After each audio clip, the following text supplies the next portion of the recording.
Bonjour, Eliette Wittstein, je vous accompagne à dire merci et au revoir à la boulimie. Et aujourd'hui, je voulais revenir en fait sur les termes de addiction et de dépendance dont je vous ai parlé la dernière fois. Je voulais remettre une précision, c'est que oui, vous avez une addiction.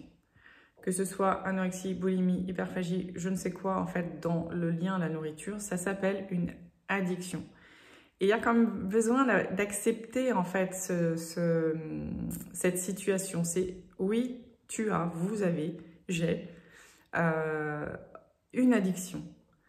Et donc en fait, c'est comme s'il y a une reconnaissance, une acceptation en fait de ce problème et que c'est ok. C'est-à-dire que c'est pas une honte, c'est vous avez une addiction. Et il y a tellement de gens qui ont une addiction. C'est comme le problème en fait de la société. Je trouve qu'en fait, quand on accepte, quand on se dit ça, j'ai une addiction, et ben, c'est un peu comme au boulimique anonyme. J'aimerais bien mettre ça en place. Je crois que ça existe un petit peu, mais c'est pas encore vraiment très répandu. C'est comme chez les alcooliques anonymes. C'est je suis alcoolique. Et ensuite, blablabla. Bla bla bla. Mais il y a une reconnaissance, une acceptation du problème qui est importante et nécessaire. Déjà pour poser le truc. C'est ouais, j'ai un problème.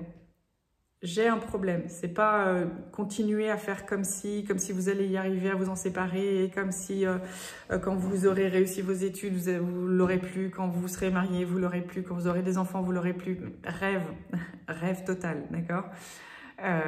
C'est là maintenant, j'ai un problème. Et comment je me supporte avec ça, comment je me vois avec ça, comment je m'accepte avec ça, comment vous acceptez les addictions des autres. Vous avez tous quelqu'un avec des addictions autour de vous. Enfin, moi, je me rends de plus en plus compte en fait que dans les familles, chez les gens, tout le monde a une addiction, d'accord? Que ce soit aux jeux vidéo, que ce soit à l'alcool, que ce soit aux clopes, que ce soit au fait de jouer à des jeux, que ce soit à la nourriture, mais à différents niveaux, que ce soit au sport, enfin, tout le monde a une addiction. Regardez autour de vous et vraiment prenez la mesure, en fait, de comment vivent les autres, leur addiction, et comment vous vivez la vôtre. Et je suis prête à parier, en fait, que vous vivez la vôtre de manière tellement honteuse, tellement dégradée, tellement dégradante pour vous, tellement culpabilisante. Regardez comment vivent les autres. En fait, juste faites une... pas de comparaison, d'accord? Juste une observation. Comment vivent les autres? Moi, je suis subjuguée, en fait, par une famille, en fait, que j'ai rencontrée il y a quelques temps, qui vivent clairement l'alcoolisme et à différents niveaux, en plus dans leur famille, entre les parents, les oncles, les frères et sœurs, etc. Comment ils vivent en fait l'addiction à l'alcool et comment ils le gèrent en fait entre eux déjà, dans le couple, dans la famille, et comment ils le gèrent en société. Clairement pour moi, c'est une addiction mais phénoménale, qui en plus les rend plus ou moins... débile, on va dire, à certains moments, mais c'est pareil avec un jugement très, très neutre, en fait, une constatation. En tout cas, que moi, je n'aimerais pas avoir, voilà. Et comment moi, je vis ma boulimie, donc mon addiction à moi, dans ma famille, où c'est beaucoup plus caché, où c'est beaucoup plus tu, où c'était une honte, où on m'a mis dehors parce que j'avais ça. Donc c'est sans mettre de jugement, c'est juste mettre de l'observation. Comment ça se passe pour les autres, comment le vivent les autres et comment vous le vivez. Comment toi tu le vis, comment toi tu en parles, comment est-ce que tu le vis à visage découvert ou en étant caché. C'est comment tu vis ça et comment les autres le vivent. Ce n'est pas pour te comparer et c'est pas pour te rabaisser ou te remettre au-dessus. C'est pas pour dire que eux c'est mieux ou toi c'est mieux.